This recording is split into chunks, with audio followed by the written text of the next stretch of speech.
Philip. How are you? Thanks for being here again. Good to be here. Today we want to discuss a very important topic, and that is tax. Yep. And you're an expert in this area. Okay. Yes, can you kindly just give us a bit of introduction about yourself? Hi everybody. Yep, my name is Alan. I am a chartered accountant here in Australia.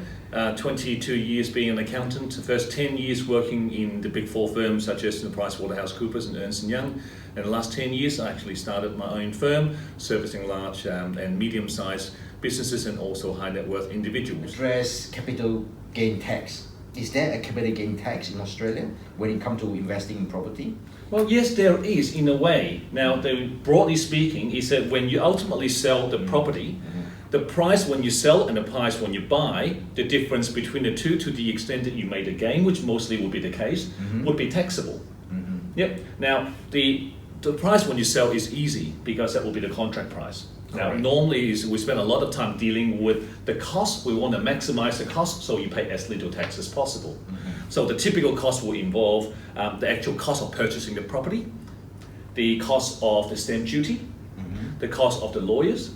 Now, and also other costs that in relation to while you're holding the property, there are certain expenses that you can claim, and then may adjust the cost base of the property as well when you sell. Okay. So altogether, we're trying to add as much as we can in there so that you pay as little tax as possible. So in other words, there are incentives that you can actually pay lesser tax by putting into account all the necessary costs. Yes, related to your investment. Yep, yeah. The issue, I think, is the most important thing is to make sure that you capture all the costs in there so we can actually have as high cost base as possible, so to manage that. I was told by people, and obviously I came across that many times by migration lawyer even. They told me that as long as investor comes into Australia and they spend their time traveling in Australia, visiting you as an accountant, visiting me as a property consultant, the certain expenditure costs like air ticket, hotels and all that, they can actually put it in terms of accounting and be deducted in a way. Yes, that's quite right. Now, while the cost of inspecting the property is not tax deductible, the cost of coming in and seeing the accountants and the tax advisors is actually tax deductible. Ah, fantastic. Yep. So there's a limit for that, right? Okay. You can't come in for a holiday for that, but they might come in and see you for 2 weeks. But if they can come in and see me for 2 weeks, we can certainly capture in the relevant costs in there so we can minimize the tax. Okay, fantastic. Well, I think this is very unique, isn't it, in Australia, that we are able to allow such a tax deductible expense, right? That's correct. Yep. Relating to investment. Now, the other question here that I ask you, what about if somebody owns a property and then they decided that maybe 10 or 20 years later they decided to pass it to their son or daughter for whatever reasons? What sort of tax implication would that be for investor, overseas investor? Yep. This is a good thing about Australia, where we don't actually have any death taxes or inheritance tax for that matter. So let's just say there was a disease, right, and they pass on the property to their children. Yes. Right. At that point in time when the death happens and when the property passes, there is actually no tax implications. None at all? Not at all. You don't actually have to pay any tax at all. Wow. Yep. So the whole property then is owned by the beneficiary, whoever is under the will. Now, typically we would suggest actually having a will. Having an Australian will. Yep. Yeah. Okay. Is important. So once you get the property passed to the beneficiary, and the beneficiary would deem to have held it for the period of time the deceased actually have. So it will only have to pay tax when the beneficiary sells. What is all this stamp duty about? And as an investor, is there any way that I can claim back some expense or some cost pertaining to the stamp duty? Yep. Stamp duty basically is a charge by the state government to witness the documents as they sign, so that they give power to the document, namely the contract when you buy the property. Now, there is an additional cost, particularly in Victoria, and particularly also leveraging or imposing onto foreigners as well. Now, for example, in Victoria, if you're talking about a standard $500,000 property, the stamp duty itself for foreigner is about $60,000. Okay. Now, having said that, though, the whole $60,000 becoming the cost of the property. So when you ultimately sell the property, the $60,000 will come off the profit when you sell. So again, it's tax deductible in the way, but will be tax deductible only when you ultimately sell.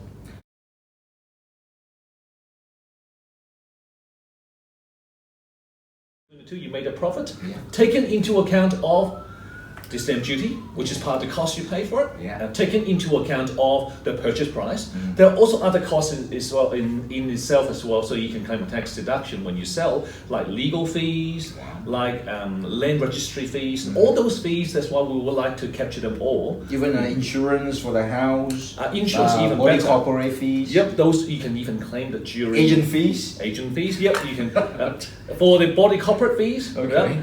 For the management fees of the property, you claim that during the year when you actually own it.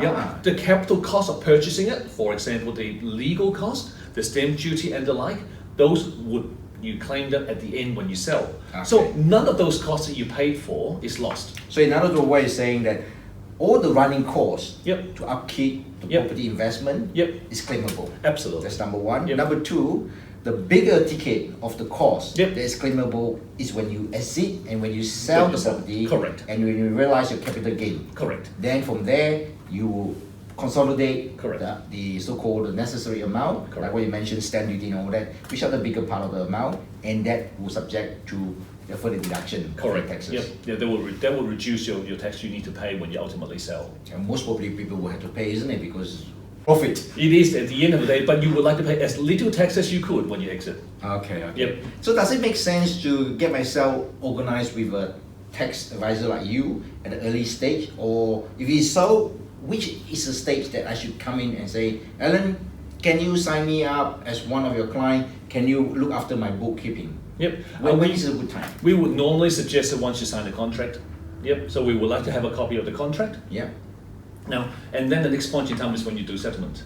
Okay. Yep. And you do the settlement point in time, the lawyers would actually give you a adjustment certificate. And all those costs in the adjustment, statement of adjustments, you can even claim some of them during the first year when you own it. Okay. So yeah, we would like to actually see our client the time that they actually sign the contract and say, yep, I have bought the property. It may not get settled for another year or so, which is perfectly fine, and there's nothing that you need to do, no compliance obligation, there's no additional money you need to spend, but we would like to get on the front foot so that we know that happens, and then when that happens, we are in the process and we are ready to actually assist. Okay. So would there be incurring unnecessary costs because the contract is not ready and I don't have any business in Australia and I'm still living in Thailand, and to be able to say to you and say, Alan, since I signed up for you, at this point of time, and there's no activity, would that be a cost to me? Or not in the annual cost, no. We only charge when we actually do any real work. So, so at that point in time, now we just basically keep track of what's happening. Now, having said that, though, it's very interesting because there are actually things you can do,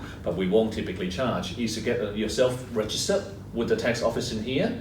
We're getting a tax file number. Yes, I think that's quite important. It is important. Is important or is it necessary? It is actually necessary when you ultimately lodge a return, because we can't lodge a return if you don't have a tax file number. And you can get those things done. It takes time though, right? So you can actually get a tax file number done at the point in time when you sign the contract, or sits in the background. You don't have to worry about it. You look after that. We can look after that for you too. Okay. To open a bank account here when you visit Australia or not? Yes, you should. Yes, you should. Yep. Now, particularly at the point in time when you are really settling, very close to settlement, and you're starting to receive rental income. Yep. So you would like to have a position where you got a bank account ready, so that the agents can actually put the money in and deposit into your bank account. I realize that you do a lot of international clients throughout Southeast Asia, especially. Have you encountered any obstacle, like your client trying to transfer money from overseas into Australian bank account in terms of purchasing their property? Have you encountered any? No, problem? usually it's pretty straightforward in that. Yep. So long as they are actually non-resident, usually that's not a problem. No. So does it add advantage to you if they open up a bank account with the 4 largest bank, so that in the future when their property is ready and for them to transfer the fund over will be a lot easier to facilitate? Absolutely. Yep. Okay. All right. Well, there's something to take note about investor out there, who wants to really have an interest to acquire Australian property. How credible are trust accounts in Australia? Trust accounts are usually quite well regulated because they need to be audited every year. Yep. So usually it's also done by the lawyers as well. So the lawyers would actually hold the money on trust. So yeah, look, usually not a problem, particularly with the very large reputable developers as well. Okay, visit the bank and have a chat with them and to see how you want to set up your bank account, because this will ultimately add a lot of advantage and also facilitate your fund transfer in a fast, easy, stress-free manner. That's correct. Yep. You want to be as stress-free as possible. Yes.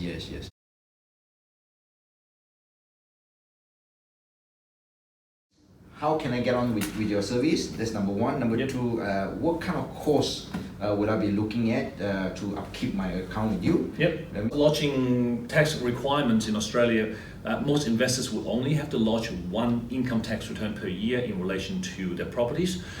Even if you got 10 properties, you only have to lodge one tax return. There may be 10 schedules that we need to fill out for each property, but it's only one return. For each of those returns, we typically would charge $250 at a base fee. That's Australian dollar. Australian dollars, Okay. yep. Now, plus $50 for each property. Okay. Okay, so if you got one property, that will be 300 plus GST, which is 10%. If you got 10 property, right, that would be $500 plus the 250 of the base fee. So of course, the complexity of the return gets more complicated as you got more properties involved. That's why the fee actually go up. But generally speaking, for people with one or two properties, you're talking about only a few $100 a year for our fee now per person.